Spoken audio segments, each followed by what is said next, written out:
Every now and then on my YouTube channel, I make references to some of the books that I've read in the past or the books that I'm currently reading. And based on the feedback that I've received from the viewers, I've been asked to start doing book reviews of these books. So the book that I've selected for the very first book review is one of my all-time favorite, called Talent is Overrated by Geoff Colvin. Very quick backstory on this book. It was about 10 years ago, 11 years ago. I was taking a connecting flight and at the airport bookstore, and I fell in love with this book. And since then, I have actually recommended this book to a lot of people, and I have given it as personal gifts to a lot of my family members and my friends as well.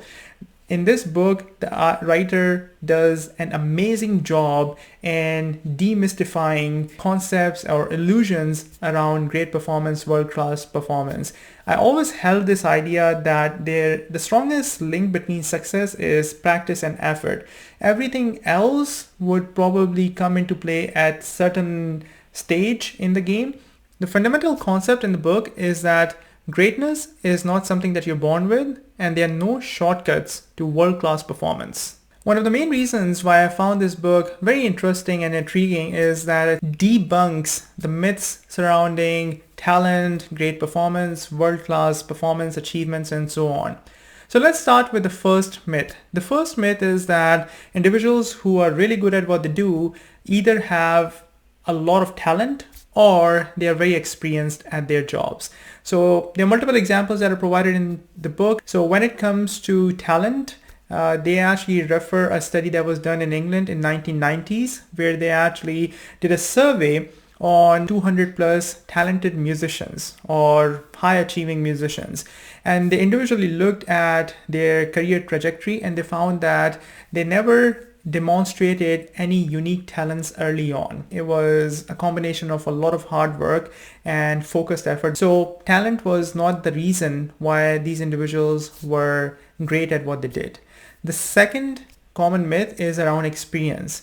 So again, they actually reference a few surveys which shows that doctors with a lot of experience, generally they end up performing worse on medical tests as compared to the younger doctors. So having a lot of experience doing the same thing over and over again does not necessarily make you much better at that job. Now in the media, in popular culture, people look at IQ levels and they say that, a super genius or a genius level category IQ level individual will be able to do wonders in any and every job that he or she picks. But this book systematically goes through several examples and explains that this is completely false, because people who are doing excellent work, whether in arts, whether in sports, whether in business, they are all over the spectrum when it comes to the IQ scale. In fact, one of the example that stuck in my mind was that for a game like chess, which is associated with intelligence, there have been documented studies of several grandmasters of chess who actually had IQ level below average. Myth number 3 that this book debunks is this false concept around great ideas, the light bulb moments, the aha moments, that all of a sudden they strike somebody like a lightning strike. That's incorrect, because there's several examples that are given in the book. I'm just going to quote a couple. The first one is Abraham Lincoln's Gettysburg Address. Some people think that it was written in a very short period of time on his journey towards Gettysburg, but research has shown that there were drafts of that particular address that were found in his office, and it took him a lot of time to actually come up with that beautiful piece of writing and oratory. The second example is Archimedes. Archimedes' principle. Archimedes was a Greek scholar, was a Greek mathematician, physicist who did a lot of work and contributions towards science, but that story about him actually sitting in his bathtub and observing that the volume of water increased or the level of water increased, and you can use that to calculate the volume of irregularly shaped objects. There is no proof that that ever happened or that story is correct, because in none of his own writings they could find a proof, and in none of the writings of his peers they could find any proof. It was a story that apparently was made up several layers, tens of years later on. Similarly, the apple falling on Newton's head, or Mozart's symphonies.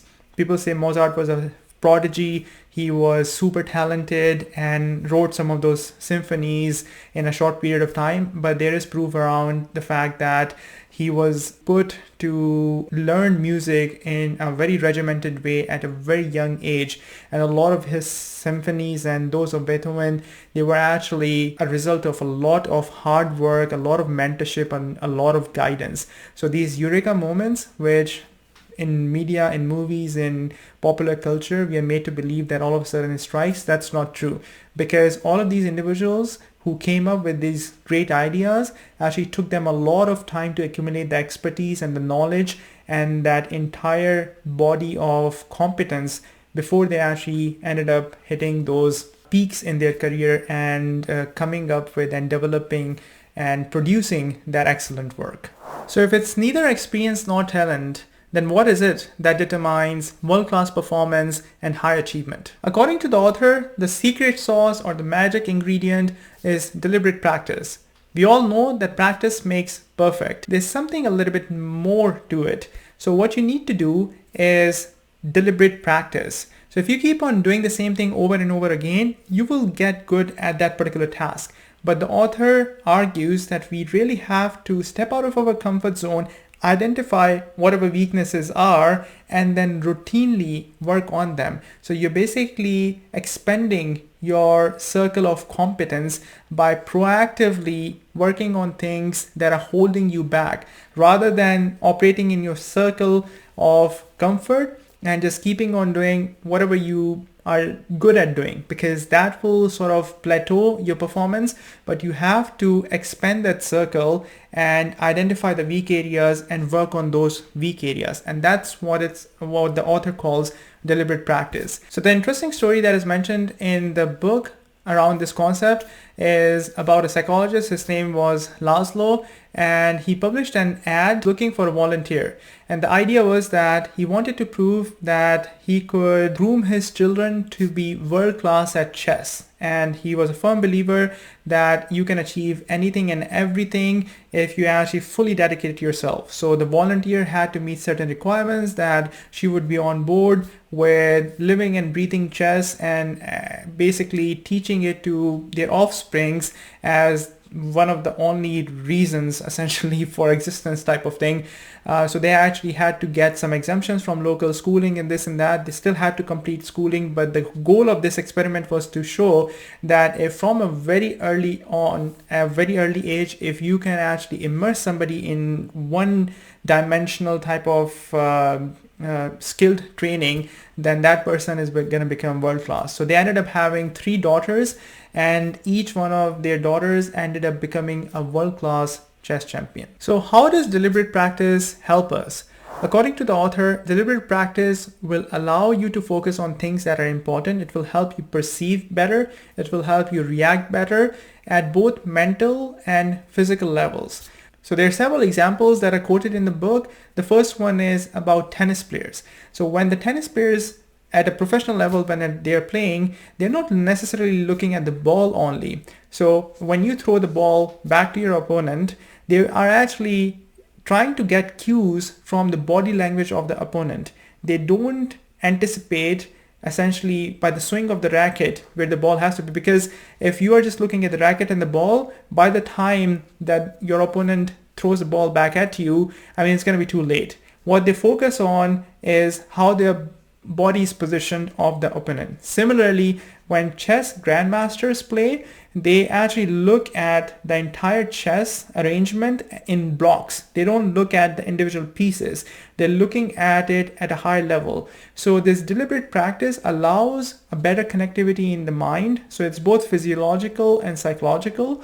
And at a physical level, for example, marathon runners, their heart is actually a little bit bigger in size than that of somebody who is a few notches below them in terms of their professional capabilities.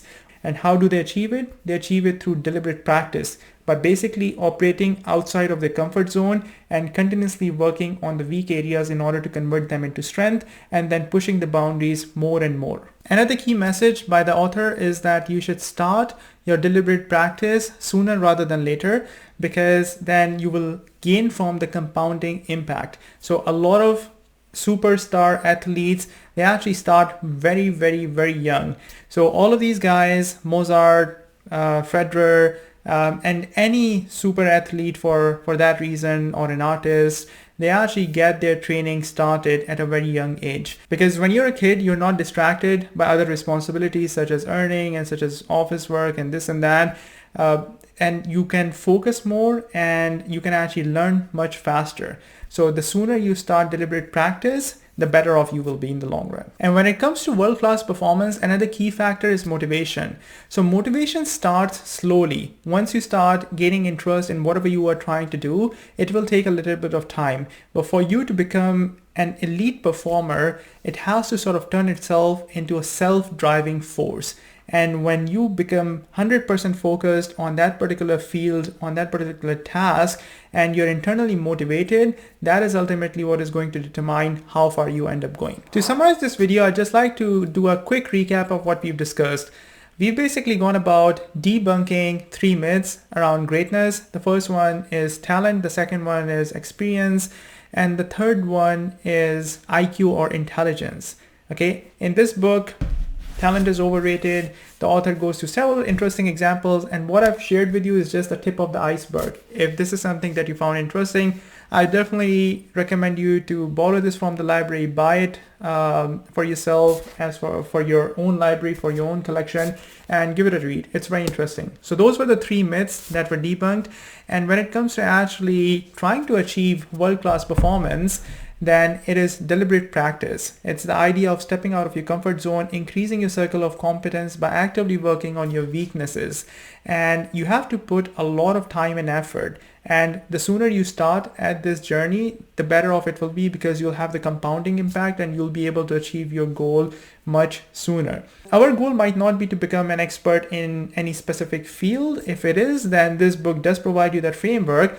But if there's any challenge that you want to overcome, whether it is a mountain that you want to climb, or an exam that you want to pass, or if you want to have a specific health goal or a financial goal, then this book is amazing at providing you that structure, because it tells you that anyone and everyone can achieve those goals if you actually go about it in a realistic, practical manner and are not taking any shortcuts. Because as I pointed out some of the examples, but there are tons of other examples in here that demonstrate clearly that there are no shortcuts to success.